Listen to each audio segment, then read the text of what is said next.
អ្នកធ្វើឧបការៈមិនកាត់មានគុណណាពីជាដូនជាតាយើងពីយើងមិនតន់កើតមកណាកាត់ធ្វើហើយរហូតមកបន្តដល់កូនចៅអញ្ចឹងជាពុបការីអ្នកធ្វើឧបការៈមិនអញ្ចឹងយើងនេះកតញ្ញូនេះដឹងគុណបំលឹកគុណនឹកគុណ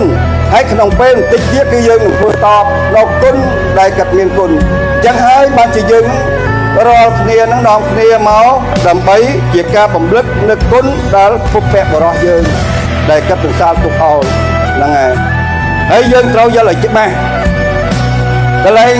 ចុងក្រោយកន្លែងថ្ងៃក្រោយគឺជាកន្លែងសំខាន់វាមិនមានខិតថាត្រូវណាអញនៅតែនឹងបាំងស្គូលហើយនៅតែអញធ្វើហើយទេ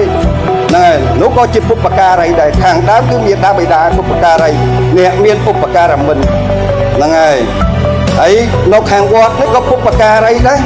ហ្នឹងអ្នកដែលមានឧបការៈមិននោះអ្នកដែលប្រឹងកសាងទុកមកឲ្យយើងចំនួនក្រោយណាដែលជាកូនចៅចឹងយើងជាកូនជាចៅមិនអាចភ្លេចនៅគុណកាត់ដឹងថាកតសាងដឹងកថាកពុះពេ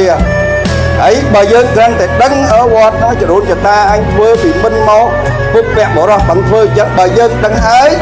យើងមិនធ្វើក៏មិនស្មោះថាអ្នកតបគុណដែរដូចជាពេលហ្នឹងយើងដឹងចឹងហើយយើងជួបជុំគ្នានេះ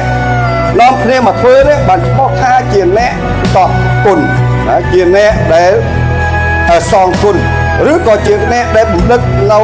គុណនៅឧបការៈរបស់ពុព្វការី